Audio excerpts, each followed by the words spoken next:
দর্শক সবাইকে আমন্ত্রণ জিটিভি স্বাস্থ্য বিষয়ক আয়োজন ইউনিডো ফার্মাসিউটিক্যালস লিমিটেড নিবেদিত ডক্টর চেম্বারের আজকের পর্বে পুরো আয়োজন জুড়ে আপনাদের সাথে আছি আমি ডক্টর ফারজানা আলী। গ্লুকোমা একটি নীরব এবং অত্যন্ত গুরুতর চোখের সমস্যা। আমরা অনেক সময় চোখের সমস্যা খুব একটা গুরুত্ব দিই না যতক্ষণ পর্যন্ত না দৃষ্টিশক্তিতে কোনো পরিবর্তন আনছে। গ্লুকোমা রোগটি ধীরে ধীরে আমাদের এই দৃষ্টিশক্তিকে কমিয়ে আনে এবং অনেক সময় রোগীরা বুঝতে পারেন না তিনি গ্লুকোমা রোগটিতে আক্রান্ত। বিশ্বজুড়ে অন্ধত্বের অন্যতম একটি কারণ হলো গ্লুকোমা, কিন্তু সঠিক সময়ে রোগটি যদি নির্ণয় করে চিকিৎসা নেওয়া করা সম্ভব হয় তাহলে গ্লুকোমা রোগটিও নিরাময় সম্ভব। দর্শক, আজ আমরা কথা বলবো গ্লুকোমা রোগটি নিয়ে। আর এই বিষয়ে আলোচনায় আমাদের সাথে স্টুডিওতে উপস্থিত হয়েছেন দুজন বিশেষজ্ঞ চিকিৎসক। আজ আমাদের মাঝে উপস্থিত আছেন professor doctor Iftekhar Mohammad Munir, senior glaucoma consultant, Bangladesh eye hospital, Malibagh, Dhaka, এবং আছেন doctor Shams Mohammad Noman, associate professor and head of glaucoma, Bangladesh medical university, consultant, Bangladesh eye hospital, Uttara, Dhaka. Sir, আপনাদের দুজনকে আমন্ত্রণ জানাচ্ছি আমাদের আজকের পর্বে। ধন্যবাদ। স্যার, গ্লুকোমা এই রোগটি সম্পর্কে অনেকেই কিন্তু জানেন না। শুরুতেই স্যার আপনার কাছে জানতে চাই যে গ্লুকোমা রোগটি আসলে কি? আসলে গ্লুকোমা যদি আমি সাধারণভাবে বলি, যে আমরা জানি যে আমাদের ব্লাড প্রেশার যদি বেড়ে যায় শরীরে, আমরা বলি তার হাইপার টেনশন হয়েছে। ঠিক চোখেরও তার একটা নিজস্ব প্রেশার রয়েছে, যাকে আমরা আমাদের পরিভাষায় ইন্ট্রাঅকুলার প্রেশার বলি। তো এটারও একটা নির্দিষ্ট মাত্রা রয়েছে, 10 থেকে 21 মিলিমিটার মার্কারি। গ্লুকোমাতে দেখা যায় এই প্রেশার অনেক বেড়ে যায়, যার ফলে প্রেশার বাড়ার জন্য আমাদের দৃষ্টিশক্তির যে নার্ভ, অপটিক নার্ভ, তার ক্ষয় হওয়া শুরু করে। আর এই অপটিক নার্ভ যখন ক্ষয় হয়, রুগী কম দেখতে শুরু করে। এই যে চোখের প্রেশার বেড়ে যাওয়া, অপটিক নার্ভের ক্ষয় হওয়া এবং রুগীর কম দেখা, এগুলি সব কিছু মিলিয়েই আমরা এই রোগটিকে গ্লুকোমা রোগ বলি। স্যার কিন্তু খুব সুন্দর করে গ্লুকোমা রোগটিকে এই বিষয়টি বলছিল। আমি একটু জানতে চাই যে গ্লুকোমা রোগটি হওয়ার পেছনে কারণগুলো কি? গ্লুকোমা কিছু রিস্ক ফ্যাক্টর আছে, যেগুলো মানুষ যদি ওইসব রিস্ক ফ্যাক্টরগুলো ক্যারি করে তাদের গ্লুকোমা হওয়ার সম্ভাবনা থাকে। যেমন যদি আনকন্ট্রোল ডায়াবেটিস মেলাইটিস, যদি ডায়াবেটিস কন্ট্রোল না থাকে, যদি ব্লাড প্রেশার কন্ট্রোলে না থাকে, কারো যদি ফ্যামিলি হিস্ট্রি থাকে, যেমন বাবা মা কারো যদি গ্লুকোমা থেকে থাকে, কারো যদি মাইনাস পাওয়ারের চশমা পড়ে, বিশেষ করে মায়োপিয়া যাদেরকে আমরা বলি, যাদের হার্ট ডিজিজ থাকে বা ব্রেইনে কোনো ভাস্কুলার ডিজিজ থাকে, তাদের রিস্ক ফ্যাক্টর হিসেবে গ্লুকোমা ডেভেলপ করতে পারে। এছাড়াও বিভিন্ন কারণে গ্লুকোমা হতে পারে, যেমন সেকেন্ডারি কজ, যেমন আঘাতের কারণে হতে পারে, তারপর প্রদাহের কারণে হতে পারে, তারপরে বিভিন্ন রকম জন্মগত কারণেও গ্লুকোমা হতে পারে, বিশেষ করে বাচ্চাদের জন্মগত কারণেও গ্লুকোমা হতে পারে। আঘাত থেকে কিভাবে গ্লুকোমা হতে পারে? সাধারণত সবচেয়ে যে কমন যে আঘাতে গ্লুকোমা হয় সেটা হলো ব্লান্ট ট্রমা।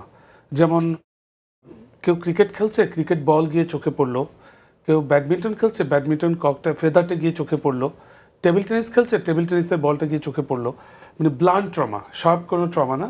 ওতে চোখের যখন আঘাত লাগে তখন চোখের ভিতরে ব্লিডিং হয়, তারপর চোখের স্ট্রাকচারে কিছু অ্যাবনর্মালিটি হয়, তারপর চোখের সামনে পিছনে কিছু পর্দা ছিঁড়ে যায়, বিশেষ করে পিছনে রেটিনাল ডিটাচমেন্ট হয়, লেন্স, চোখের ভিতরে যে লেন্স আছে লেন্সটা গলে যায়, লেন্সটা সামনে পিছনে সরে যায়।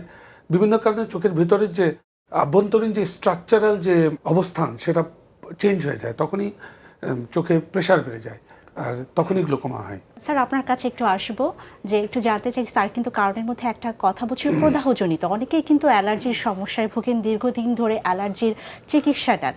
এই অ্যালার্জি বা প্রদাহজনিত সমস্যা থেকে গ্লুকোমা কিভাবে হতে পারে? সাধারণত আমাদের দেশে দেখা যায় চোখে অ্যালার্জি যখন হয়, সবাই কম বেশি স্ট্রং আর উইক স্টেরয়েড ইউজ করেন। তো স্টেরয়েড ম্যাজিক ড্রাগ আমরা জানি, এটা দিলে চুলকানি বা অ্যালার্জি রাতারাতি ভালো হয়ে যায়।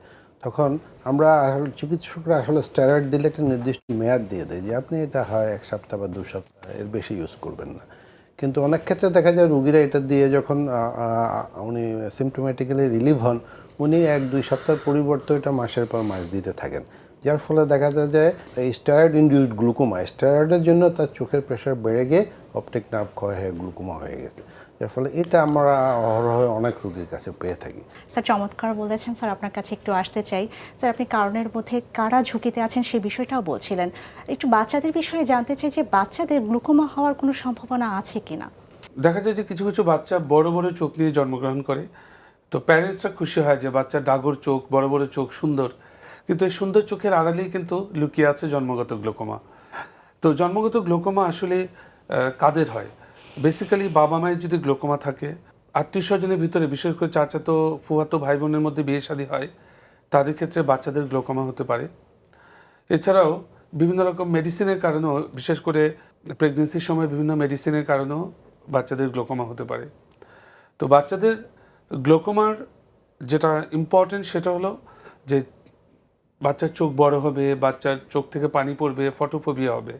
আমরা এটাকে বলি ফটোফোবিয়া, ল্যাক্রিমেশন এবং ব্লেফারোস্পাজম, তিনটা ট্রায়াড। যে চোখে আলোর দিকে তাকাতে পারবে না, পানি পড়বে এবং চোখটা বন্ধ করে থাকবে।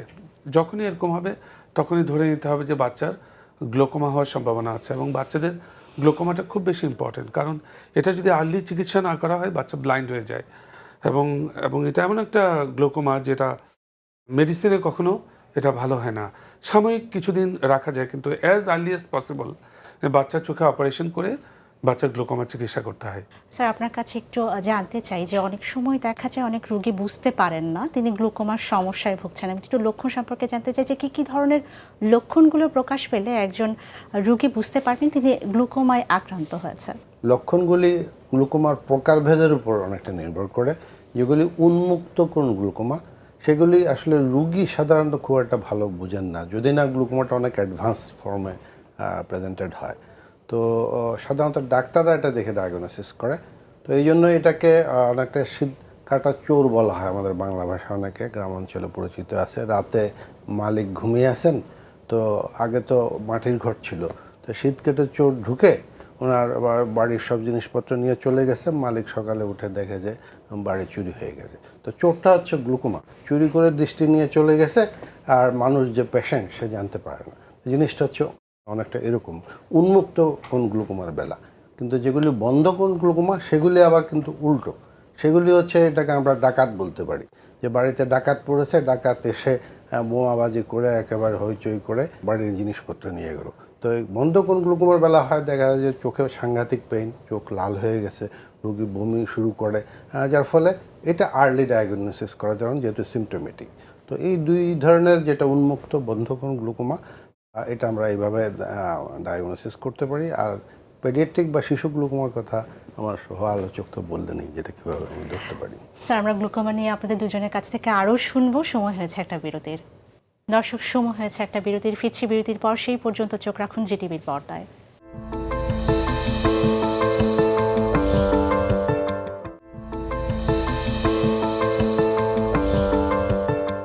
দর্শক, আরও একবার স্বাগত জানাচ্ছি।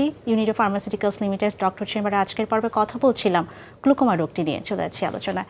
স্যার, বিরতির পূর্ব মুহূর্তে কিন্তু আমরা গ্লুকোমা রোগটি নিয়ে বিস্তারিত জেনেছি। এখন একটু চিকিৎসা সম্পর্কে জানতে চাই। স্যার, গ্লুকোমার রোগীরা যখন আপনাদের কাছে আসেন চিকিৎসা কিভাবে দিচ্ছেন? গ্লোকোমা অলরেডি আমার কলিগ দুই ধরনের গ্লোকোমার কথা বলেছে, একটা ওপেন অ্যাঙ্গেল, একটা হলো ক্লোজ অ্যাঙ্গেল। সো দুই ধরনের গ্লোকোমার চিকিৎসার প্রকারভেদ দুই রকম। তবে গ্লোকোমা যখন আমরা যখন সাসপেক্ট করি বিভিন্ন পরীক্ষা নিরীক্ষার মাধ্যমে, আমরা প্রথমে তার কিছু ইনভেস্টিগেশন করি, কারণ গ্লোকোমা রোগটাকে কনফার্ম করতে হবে। ইনভেস্টিগেশনগুলোর মধ্যে বিশেষ করে আমাদের ফিল্ড অ্যানালাইসিসটা সবচেয়ে কমন। তার সাথে ওসিটি, অপটিক্যাল কোহেরেন্স টোমোগ্রাফি, একটা স্ক্যানিং মেথড আছে যেটা নার্ভটাকে স্ক্যান করা হয়। আমাদের দেশে গ্লোকোমা চিকিৎসার সব ধরনের ইনভেস্টিগেশন প্রসিডিউরস আমাদের দেশে আছে, বিশেষ করে বাংলাদেশ আই হসপিটালে। তো আমরা যখন ডায়াগনোসিস করি তখন আমাদেরকে তার চোখের প্রেশারের উপর ডিপেন্ড করে আমাদেরকে ঠিক করতে হয় যে আমরা কোন মেডিসিনটা ইউজ করব। এবং দেখা যায় যে কারো যদি চোখের প্রেশার একটু কম থাকে তাহলে একটা চোখে গ্লোকোমা ড্রপ একটা হলেই হয়ে যায়। কারো যদি চোখের প্রেশার একটুখানি বেশি থাকে তাহলে 2টা ড্রপ লাগে। কারো যদি চোখের প্রেশার আরেকটুখানি বেশি থাকে তাহলে 3টা 4টা, এভাবে আমরা মেডিসিন দিয়ে আমরা চোখের প্রেশারটাকে কন্ট্রোল করার চেষ্টা করি। তবে একটা জিনিস খুব ইম্পর্টেন্ট, রিস্ক ফ্যাক্টরটাকে অবশ্যই কন্ট্রোল করতে হবে, বিশেষ করে ডায়াবেটিস, ব্লাড প্রেশার, এগুলো কন্ট্রোল করতে হবে। প্রদাহ থাকলে প্রদাহটা নিয়ন্ত্রণ করতে হবে। অন্য কোনো সেকেন্ডারি কজ থাকলে সেটাকে, বিশেষ করে লেন্স রিলেটেড, ট্রমা রিলেটেড যে প্রবলেমগুলো আছে এগুলো সলভ করতে হবে। তাহলে গ্লোকোমা রোগ মেডিসিনের মাধ্যমে নিয়ন্ত্রণ করা সম্ভব। স্যার আপনার কাছে একটু জানতে চাই যে গ্লুকোমা রোগটিতে অপারেশনের কখন প্রয়োজন পড়ছে, সবসময় কি মেডিসিনের মাধ্যমে এই গ্লুকোমা রোগটি নিরাময় করা সম্ভব কিনা? প্রথমত আমরা যখন একজন রোগী গ্লুকোমা ডায়াগনোসিস করি, প্রথমে আমরা চেষ্টা করি মেডিসিনের মাধ্যমে তার চোখের প্রেশার নিয়ন্ত্রণ করে একটা নির্দিষ্ট পর্যায়ে প্রেশারটা নামিয়ে আনি। যদি ওই প্রেশারে তার আর ফার্দার ডিটোরিয়েট না করে তাহলে আমরা মেডিসিন দিয়ে ট্রিটমেন্ট করি।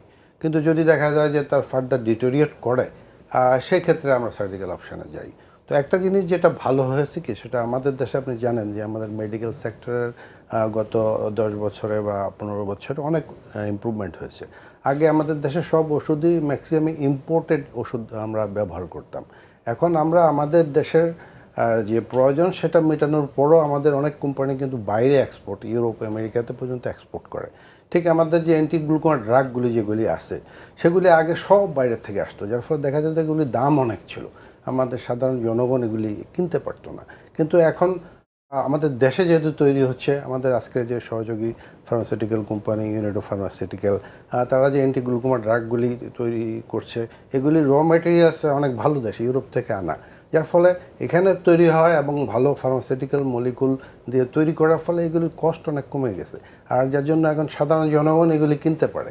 আর এগুলি ইউজ করাতে ওই যে আমি যেটা প্রথম বলছিলাম যে চোখের প্রেশার, এটা আমরা অনেক দূর নামিয়ে আনতে পারি, যার ফলে আগে যে পরিমাণে সার্জারির প্রয়োজন ছিল সেটা কিন্তু অনেক কমে গেছে। আর সার্জারির যে অপশানগুলি, এগুলির ভিতরে যেগুলি নর্মাল ট্রাবেকুলেক্টমি, এটা তো অহরহ গভর্নমেন্ট প্রাইভেট লেভেলে সব জায়গায় আমাদের দেশ হচ্ছে। আর এর ভিতরে অ্যাডভান্স যেগুলি, যেমন গ্লুকোমা ড্রেনেজ ডিভাইস বা অন্যান্য এমআইজিএস সার্জারি যে অপশনগুলি, এগুলিও এখন বাংলাদেশে হচ্ছে সরকারি বেসরকারি লেভেলে। যার ফলে আমাদের এখন আসলে গ্লুকোমা ম্যানেজমেন্টের মেডিকেলেই বলি, লেজার সিস্টেমেই বলি বা সার্জিক্যাল অন্য অপশনগুলিই বলি, এটা মোটামুটি আমরা একটা বিশ্বমান পর্যায়ে চলে গেছি। স্যার এর মধ্যে কিন্তু আমরা জানলাম যে ইউনিডো ফার্মাসিউটিক্যালস কিন্তু একটা বিশেষ অবদান রাখছে গ্লুকোমার চিকিৎসার ক্ষেত্রে। স্যার আপনি বাংলাদেশ আই হসপিটালে আছেন, আমি একটু চিকিৎসার বিষয়ে জানতে চাই যে গ্লুকোমার রোগীদের চিকিৎসার জন্য বাংলাদেশ আই হসপিটালে কী কী ধরনের সুযোগ সুবিধা আছে? গ্লুকোমা চিকিৎসা বলতে গেলে যেটা দুই ভাগ, আমার সহ আলোচক বলছিলেন যে একটা ডায়াগনোসিস, দ্বিতীয়টা হচ্ছে ট্রিটমেন্ট। ডায়াগনোসিস করতে গেলে এখন অনেক ভালো ভালো যন্ত্র দেওয়া হয়, যেমন visual field analyser, OCT, UVM, এই যে সমস্ত জিনিসপত্রগুলি আগে বাংলাদেশে ছিল না। হয়তো গভর্নমেন্ট লেভেলে আমরা জাতীয় চক্ষুবিজ্ঞান ইনস্টিটিউট বা বিএমইউ এগুলিতে কিছু কিছু ছিল, কিন্তু সবার তো অ্যাপ্রোচ ওই জায়গায় ছিল না। কিন্তু বাংলাদেশ আই হসপিটালের এখন এই যে 8-10টা ব্রাঞ্চ, সব জায়গাতেই কিন্তু এই আধুনিক যন্ত্রপাতিগুলি অ্যাভেলেবেল হয়ে গেছে এবং এটা সাশ্রয়ী মূল্যে রোগীরা এগুলি করতে পারেন, যার ফলে ডায়াগনোসিসের দিক থেকে এখন কিন্তু আমরা অনেক এগিয়ে গেছি। আর চিকিৎসার ক্ষেত্রে ইউনিডো ফার্মাসিউটিক্যাল বা অন্যান্য যেগুলো ফার্মাসিউটিক্যাল কোম্পানি, তারা কিন্তু অনেক বিশ্বমানের অ্যান্টিগ্লুকোমা ড্রাগ নিয়ে এসছে এবং সার্জিক্যাল ডিভাইস আমি যেগুলো বলছিলাম যে আহমেদ গ্লুকোমা ভাল্ব, আদি ভাল্ব বা এমআইজিএসের বিভিন্ন যেগুলি ডিভাইস, এগুলি এখন বাংলাদেশে পাওয়া যাচ্ছে, যার ফলে এগুলো আমরা ইউজ করে মোটামুটি আমরা একটা বিশ্বমানের ট্রিটমেন্ট বাংলাদেশ আই হসপিটাল থেকে আমরা দিতে পারছি। স্যার আপনার কাছে একটু আসবো যে রোগীরা যদি সঠিক সময়ে গ্লুকোমার চিকিৎসা না নেন তাহলে সেক্ষেত্রে কী কী ধরনের জটিলতা হওয়ার সম্ভাবনা আছে? সঠিক সময়ে চিকিৎসা না দিলে স্ট্রেট যে কথা সেটা হলো যে পেশেন্ট খুব তাড়াতাড়ি অন্ধ হয়ে যেতে পারে। কারণ খোলা কোনা গ্লোকোমা অথবা ওপেন অ্যাঙ্গেল গ্লোকোমা সেটা পেশেন্ট কিছুই টের পায় না, কারণ তার সেন্ট্রাল ভিশনটা থেকে যায়, কিন্তু তার পেরিফেরি দৃষ্টির পরিধিটা আস্তে আস্তে ছোটো হয়ে আসে। তো সেই ক্ষেত্রে আর্লি যদি তার চিকিৎসা না নেয় তাহলে আলটিমেটলি সেন্ট্রাল ভিশন চলে যায় এবং পেশেন্ট অন্ধ হয়ে যায়।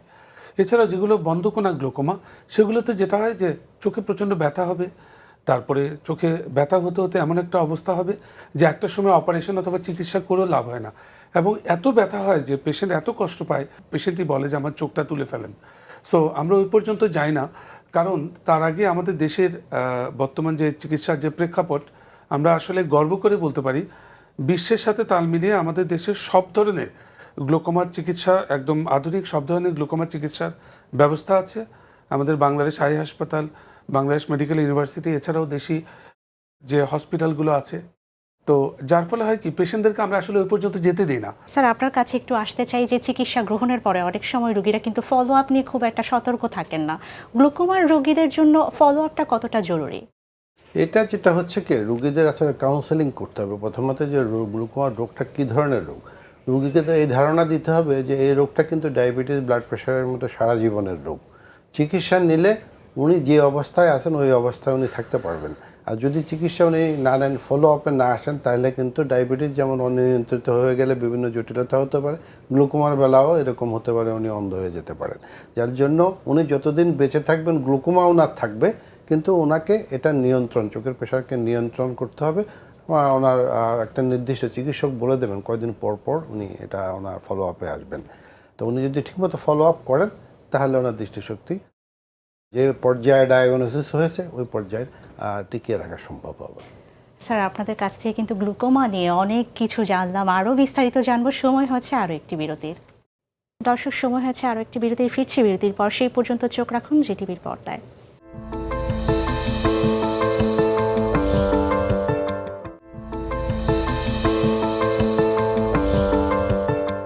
দর্শক, আরও একবার স্বাগত জানাচ্ছি। ইউনিডো ফার্মাসিউটিক্যালস লিমিটেড ডক্টর চেম্বারে আজকের পর্বে কথা বলছিলাম গ্লুকোমা রোগটি নিয়ে। চলে যাচ্ছি আলোচনায়। স্যার, বিরতির পূর্ব মুহূর্তে কিন্তু গ্লুকোমার বিস্তারিত অনেক কিছু আপনাদের দুজনের কাছ থেকেই জেনেছি। আপনার কাছে স্যার একটু জানতে চাই, সার্জারির বিষয় কিন্তু প্রায়শই শুনি আমরা। এই অপারেশনের মধ্যে বিভিন্ন রকমের কিন্তু আধুনিক চিকিৎসা পদ্ধতি এসেছে। আমি একটু লেজার সম্পর্কে জানতে চাই যে স্যার, গ্লুকোমার চিকিৎসায় লেজার কতটা কার্যকর? হ্যাঁ, একটি ভালো প্রশ্ন আপনি করেছেন। আসলে এখন সব চিকিৎসাতে লেজার চলে এসছে, যার ফলে রোগীরা জানতে চায় যে চোখের যে গ্লুকোমাতে লেজার চিকিৎসা আসে না। এটা আমি গর্ব সহকারে বলতে পারি, বাংলাদেশে এখন আসলে গ্লুকোমাতে লেজার চিকিৎসার যতগুলি অপশন আছে তো সবগুলি এখন আমাদের এই যে বাংলাদেশ আই হসপিটালে আছে। ধরেন আপনি এসএলটি, যেটা এক ধরনের চিকিৎসা, চোখের ওষুধের পরিবর্তে খুবই আর্লি ফর্মে যদি গ্লুকোমা আসে, তাহলে যদি এসএলটি করা যায় তার হয়তো ওষুধ বাদেই তার চোখের প্রেশার নিয়ন্ত্রণ করা সম্ভব। আবার এক ধরনের যে বন্ধকোণ গ্লুকোমা আমি প্রথম দিকে আলোচনা করছিলাম, ওই ধরনের রোগী যদি প্রাথমিক পর্যায়ে আছে, আমরা এলপিআই লেজার পেরিফেরাল আয়োডোটমি ওটা যদি করে দেই, তাহলে ওনারা গ্লুকোমা ফার্দার প্রোগ্রেস করবে না। আবার এক ধরনের লেজার আছে যে লেজার ধরেন ওনার ট্রিটমেন্ট আগে মেডিকেল ফেল হয়েছে, সার্জারি করতে গিয়ে ওনার আসলে খুব একটা প্রেশার নিয়ন্ত্রণ করা সম্ভব হচ্ছে না, সেক্ষেত্রে ডিএলসিপি বলে, ডায়ারেক্ট লেজার সাইক্লোঅ্যাবলেশন মেশিন, এইটা জাস্ট আমাদের দেশে দুই একটা সেন্টারে আছে। বাংলাদেশ আই হসপিটালও অলরেডি আমরা এটা ইনস্টল করেছি এবং খুব সাশ্রয়ী মূল্যে আমরা এটা দেওয়ার জন্য চেষ্টা করছি। স্যার, আপনার কাছে একটু জানতে চাই যে এই যে সার্জারির কথা বলা হচ্ছে, অপারেশন পরবর্তী সময়েও কিন্তু আই ড্রপ যেটা ব্যবহার করা হয়, ড্রপ ইউজ করা হয়, সেই ড্রপটা ব্যবহার করতে হয় কিনা রোগীদের? এটা খুব কমনলি রোগীরা জিজ্ঞেস করে আমাদেরকে যে অপারেশনের পরেও কি ড্রপ ব্যবহার করার প্রয়োজন আছে কিনা। আমি তার আগে একটা কথা বলতে চাই যে গ্লুকোমা চিকিৎসায় সর্বাধুনিক যে পদ্ধতি, যেটাকে আমরা বলি সার্জারির, যেটা minimally invasive glaucoma surgery, MIGS, এটা বাংলাদেশে এখন এটা হচ্ছে বিশ্বের সাথে তাল মিলিয়ে। বাংলাদেশের বেশিরভাগ টার্সিয়ারি সেন্টারেই গ্লুকোমা ডিপার্টমেন্টে এই সার্জারিটা হচ্ছে এবং সেটা খুব স্বল্প মূল্যে, খুব সুন্দরভাবে, সাফল্যজনকভাবে জিনিসটা হচ্ছে। সো এই যে আমরা সার্জারি করে দিলাম, তারপর ওষুধটা লাগবে কিনা, ইট ডিপেন্ডস। যেমন বেশিরভাগ ক্ষেত্রে অ্যাটলিস্ট 80 to 90% ক্ষেত্রেই সার্জারি পরে আসলে তারা ড্রপ প্রয়োজন পড়ে না। যদি সে ফলো আপে না থাকে, তাহলে ডাক্তারের যে পরামর্শ অনুযায়ী যদি সে ফলো আপে না আসে, তাহলে সে সার্জারি মাইল্ডলি ফেল হতে পারে, তখন হয়তো বা 2-1টা ওষুধ লাগতে পারে। আবার কারো কারো ক্ষেত্রে কিছু কিছু সার্জারি আছে যেগুলো খুব খুব জটিল গ্লুকোমা, সেগুলো যদি অ্যাপ্রোপ্রিয়েট সার্জারি না করা হয় তাহলে সেই ক্ষেত্রেও কিন্তু সার্জারি ফেল হতে পারে, সেক্ষেত্রে আবার ওষুধ লাগতে পারে। বাট ওষুধ লাগার পরেও যদি ইন্ট্রাকুলার প্রেশার, চোখের প্রেশারটা যদি কন্ট্রোলে থাকো, সেটাকে আমরা সাকসেস হিসেবে ধরে নিতে পারি। কিন্তু পেশেন্টের ফলো আপটা বেশি ইম্পর্টেন্ট এখানে। ডাক্তারের কাছে পেশেন্টকে আসতে হবে এবং সার্জারি পরে পেশেন্টের পোস্ট সার্জিক্যাল যে পরিচর্যা, সেটা মেনটেন করতে হবে। মানে সচেতন থাকতে হবে সার্বিকভাবে। স্যার, আপনার কাছে একটু জানতে চাই যে অনেক সময় দেখা যায় ক্যাটারেক্টে অনেক রোগী ভুগছেন, আবার অনেকে গ্লুকোমায় সমস্যায় ভুগছেন। রোগীরা বুঝতে পারেন না যে তিনি ক্যাটারেক্টে ভুগছেন নাকি গ্লুকোমাতে। এই বিষয়টাই স্যার আপনার কাছে একটু জানতে চাই। সাধারণত ক্যাটারেক্ট বা গ্লুকোমা, প্রাইমারি গ্লুকোমাগুলি, এগুলি একটা নির্দিষ্ট 40-50 বছরের রোগীদের হয়ে থাকে, যার ফলে যখন কম দেখে উনি মনে করেন যে ওনার ছানি হয়েছে, ছানিটা একটু ম্যাচিউর হলে উনি এটা অপারেশন করেন। কিন্তু দেখা যায় যে ওনার আসলে গ্লুকোমার জন্য দৃষ্টিশক্তি কমে যাচ্ছে, অথবা ছানিও আছে, ছানির সাথে হয়তো ওনার গ্লুকোমাও আছে, যার ফলে এই ভ্রান্ত ধারণার জন্য ওনারা প্রথম দিকে ডাক্তারের কাছে আসেন না। একেবারে শেষের দিকে যখন আসেন তখন দেখা যায় যে অপটিক নার্ভ ড্যামেজ হয়ে যাওয়ার জন্য ওনার আসলে আমরা দৃষ্টিশক্তি ফিরিয়ে আনতে পারি না। এই ক্ষেত্রে হচ্ছে দৃষ্টিশক্তির কোনো প্রভাব ফেললে কাল বিলম্ব না করে অবশ্যই একজন আর চক্ষু এটা বিশেষজ্ঞের এটা শরণাপন্ন আরেকটা হতে জিনিস হবে। যেটা হচ্ছে ছানি অপারেশন করলে কিন্তু উনি আগের অবস্থায় যে এরকম ভালো দেখতেন ওই অবস্থায় ফিরে যেতে পারবেন, কিন্তু গ্লুকোমা ডায়াগনোসিস করলে ওনার চিকিৎসা দিলে আমরা যে পর্যায়ে গ্লুকোমা ডায়াগনোসিস হয়েছে দৃষ্টিশক্তি আমরা শুধু ওই পর্যায়ে ধরে রাখতে পারবো, যেটা নষ্ট হয়ে গেছে সেটাকে ফিরিয়ে আনতে পারবো না। যার ফলে আমরা গ্লুকোমা বিশেষজ্ঞরা সবসময় বলি যে আর্লি ডায়াগনোসিস, ব্লাইন্ডনেস প্রিভেনশন করতে গেলে গ্লুকোমা প্রাথমিক পর্যায়ে ডায়াগনোসিস করতে হবে, যার জন্য সচেতনতা আমাদের বাড়াতে হবে। স্যার অসংখ্য ধন্যবাদ। স্যার আপনার কাছে একটু জানতে চাই যে বাংলাদেশের প্রেক্ষাপটে বর্তমানে গ্লুকোমা রোগীর সংখ্যা কেমন, বা এই ক্ষেত্রে আসলে কীরকম রোগী আপনারা পাচ্ছেন? 2022 সাল থেকে শুরু করে 2025 সাল পর্যন্ত বাংলাদেশ গ্লোকোমা সোসাইটি পুরো বাংলাদেশে একটা সার্ভে করেছে, যেটা ব্রিটিশ জার্নাল অফ অপথলমোলজি সেখানে অলরেডি আমরা পাবলিশ করেছি। এবং এই সার্ভেটা পুরো বহির্বিশ্বে অনেক প্রশংসিত হয়েছে। এই সার্ভে রিপোর্ট অনুযায়ী আমাদের টোটাল যে জনসংখ্যা তার 3.2 ভাগ মানুষের গ্লোকোমা আছে, প্রায় 2 মিলিয়ন পিপল গ্লোকোমা আক্রান্ত। এবং এর মধ্যে দেখা যায় যে অলমোস্ট 50% কেস অ্যাডভান্স গ্লোকোমা নিয়ে প্রেজেন্ট করে, যে খুব আর্লি স্টেজে কিন্তু ওদের ডায়াগনোসিস হয় না। বেশ কিছু পেশেন্ট আছে যারা আবার গ্লোকোমা হয়নি কিন্তু চোখের ভিতরে প্রেশার বেড়েছে, ওই অবস্থায়ও প্রেজেন্ট করে। তো এটা আমাদের জন্য অনেক সুবিধা, যে চোখের প্রেশার বাড়লো কিন্তু এখনও নার্ভ ড্যামেজ হয়নি। ওই অবস্থায় যদি আমরা পেশেন্টকে আইডেন্টিফাই করতে পারি তাহলে অ্যাটলিস্ট যে পরিমাণ ব্লাইন্ডনেস আছে তার অ্যাটলিস্ট 50% ব্লাইন্ডনেস কমিয়ে আনা সম্ভব। তো সেই ক্ষেত্রে দরকার হলো আমাদের সচেতনতা, জনগণের সচেতনতা, তথা এ ধরনের এই যে ইউনিডো ফার্মাসিউটিক্যালস যে প্রোগ্রামটার আয়োজন করেছে, গাজীটিপিকে ধন্যবাদ। যেরকম একটা জনসচেতনামূলক অনুষ্ঠান প্রচার হওয়া দরকার, তাতে মানুষের মধ্যে সচেতনতা বাড়বে। এবং একটু এই যে আলোচনাগুলো হলো, একটু সিমটম দেখলে ডাক্তারের কাছে যাবে, প্রাইভেট চেম্বারে যাওয়ার দরকার নেই, মেডিকেল কলেজে আছে, বিভিন্ন জায়গায় আছে যেখানে ফ্রি চিকিৎসার ব্যবস্থা আছে। খুব আর্লি স্টেজে গ্লোকোমা চিকিৎসা করিয়ে নিলে অন্তত থেকে জনগণকে রক্ষা করা যাবে। স্যার আপনাদের দুজনকে অসংখ্য ধন্যবাদ। আমাদের আলোচনার মাধ্যমে আমরা যে বিষয়টি উঠে আসলো, যে গ্লুকোমার রোগটি যখনই কেউ আক্রান্ত হবে কাল বিলম্ব না করে অবশ্যই চিকিৎসকের শরণাপন্ন হতে হবে, এবং এক্ষেত্রে সচেতনতা অত্যন্ত গুরুত্বপূর্ণ। স্যার আপনাদের দুজনকে অসংখ্য ধন্যবাদ আমাদের সাথে সম্পৃক্ত হয়ে গুরুত্বপূর্ণ তথ্য এবং পরামর্শ প্রদানের জন্য। আপনাকেও ধন্যবাদ, সেই সাথে গাজী টিভি সকল কলাকুশলী এবং আজকে যারা দর্শক শ্রোতা অনুষ্ঠানটি দেখছেন তাদেরকেও ধন্যবাদ। দর্শক, এই ছিল আমাদের আজকের পর্বে। সবার সুস্বাস্থ্য কামনা করে শেষ করছি ইউনিডো ফার্মাসিউটিক্যালস লিমিটেড জিটিভি স্বাস্থ্য বিষয়ক আয়োজন ডক্টর চেম্বারে আজকের পর্ব। সবাই ভালো থাকুন, সুস্থ থাকুন, জিটিভির সাথেই থাকুন। ধন্যবাদ সবাইকে।